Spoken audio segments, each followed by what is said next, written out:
Hi, welcome back to DIY The Art of Wood. I'm Jeremy. You may be wondering why I'm sitting on my kitchen floor in front of my dishwasher. Well, this thing's been nearing the end of its useful life for quite a while now, and last night it sang its final swan song. And it's time to replace it. And I'm going to show you how to do that. But the problem is, it quit on me in the middle of the cycle, so it's full of half-washed dishes. So first, I'm going to show you the quickest and easiest way to empty out a dishwasher. Hey kids! Yes, Daddy? Come empty out the dishwasher for me. Okay. Alright, now that that's done, we can get started.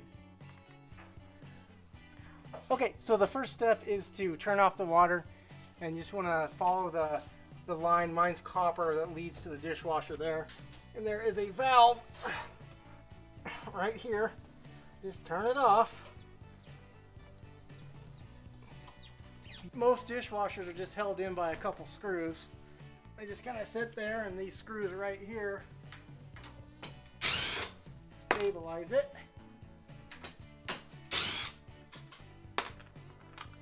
And then it should just slide out a little bit for you. Whee! Here it comes! You know what? It might be easier just to take the tray out. So this has a little clippy-do at the end.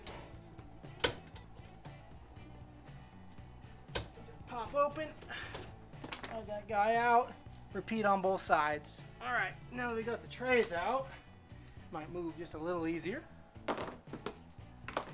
Back you up just a bit.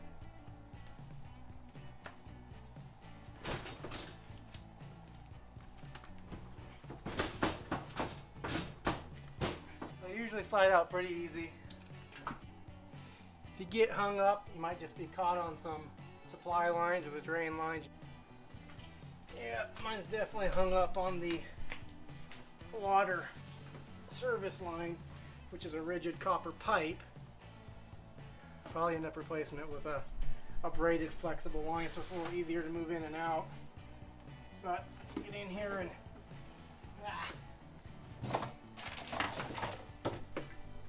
oh, isn't it fun being under a sink? And so that's free now. I should be able to pull it out the rest of the way.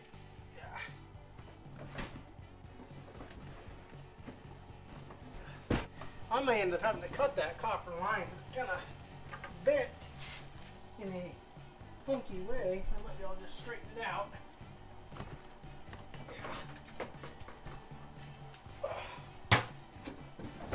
Oh. Come to Papa. Here it comes.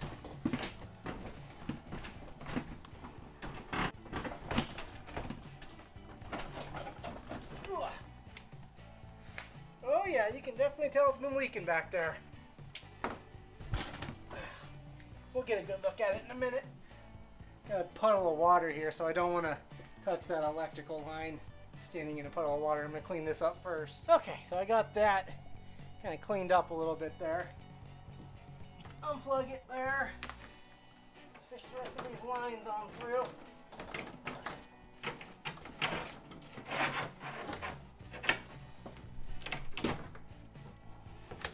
And you know what? I better sweep or vacuum under here, or I might get in some big trouble if I don't. All right, let's get this piece of junk out of here.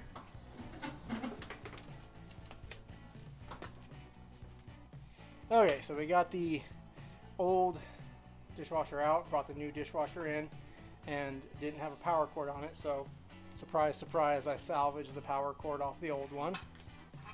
The cords aren't really colored, so you don't really know what polarity is, but what I did is I just marked the one that's going to be hot with a black marker, so it's a little easier for me to determine what wire goes where.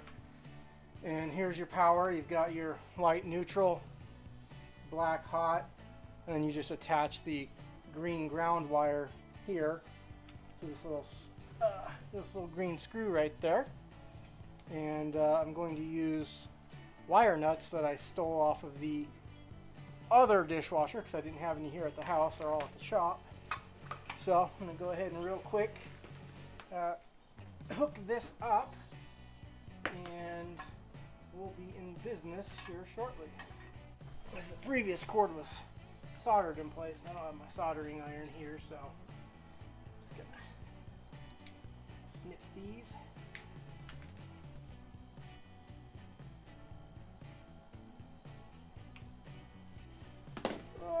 Okay, better. So the black line to black line, and twist the braided copper wire together like so. And you want to twist in the direction you're going to be spinning this guy on. Just spin that on so you can spin no more.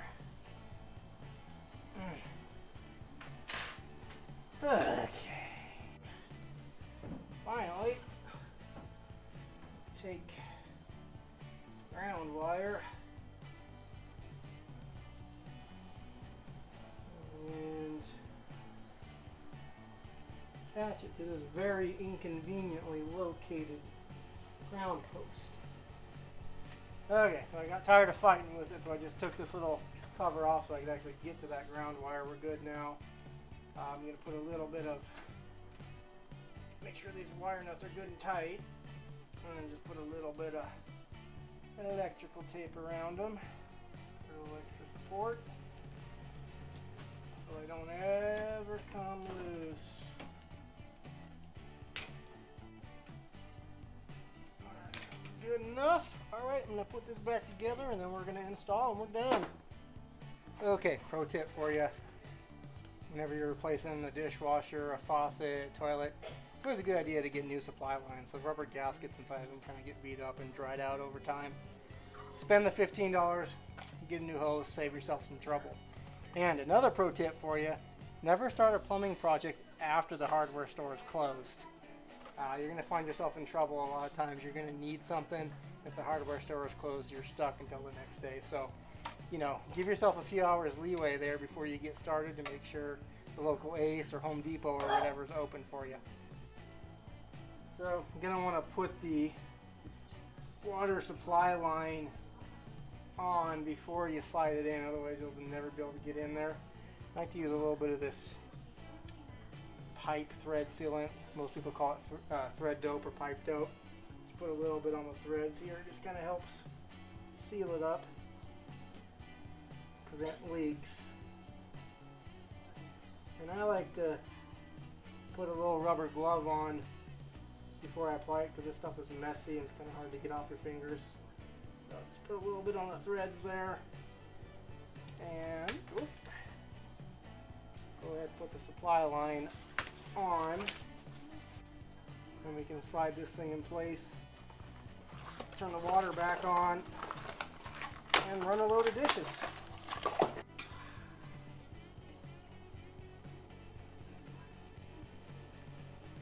Now let's go ahead and snug this down.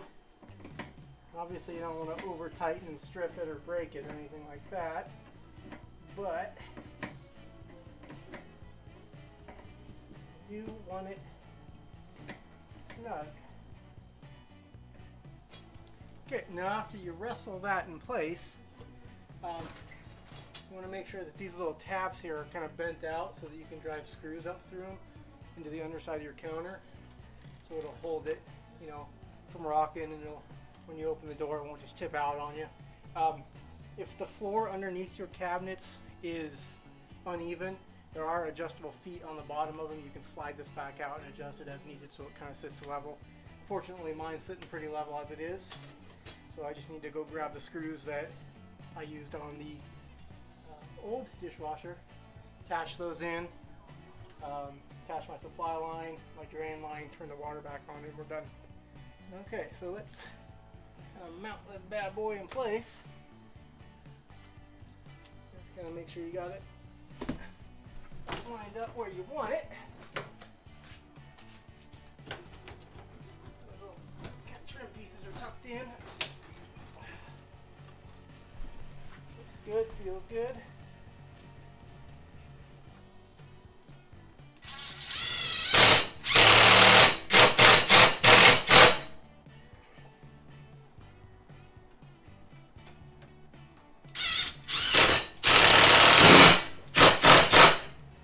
Okay, is secure.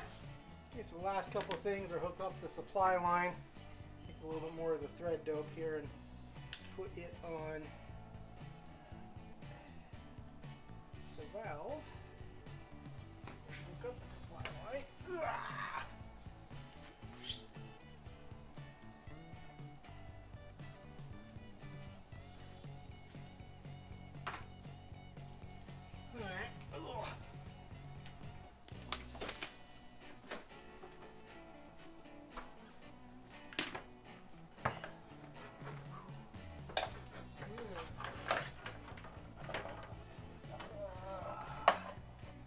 Alright, now where'd the crescent wrench go? Same deal. Get it snug. Last thing, oh, attach the drain line. Back to the garbage disposal it goes.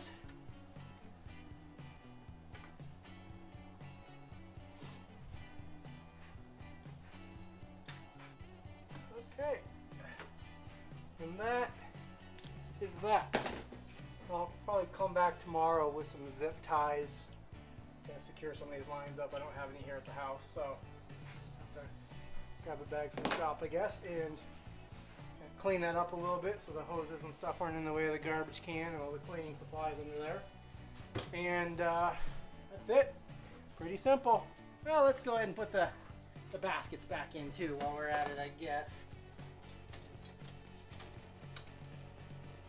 Little clips, retaining clips off the end.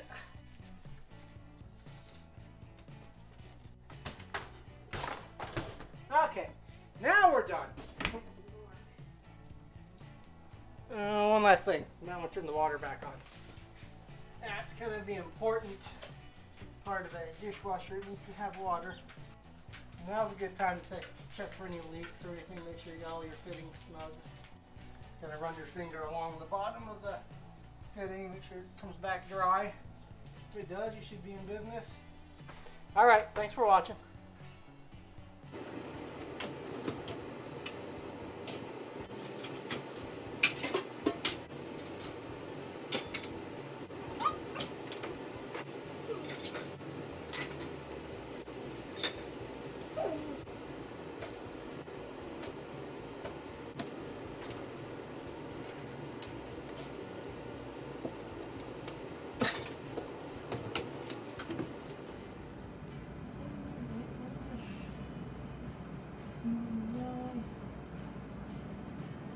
Much better.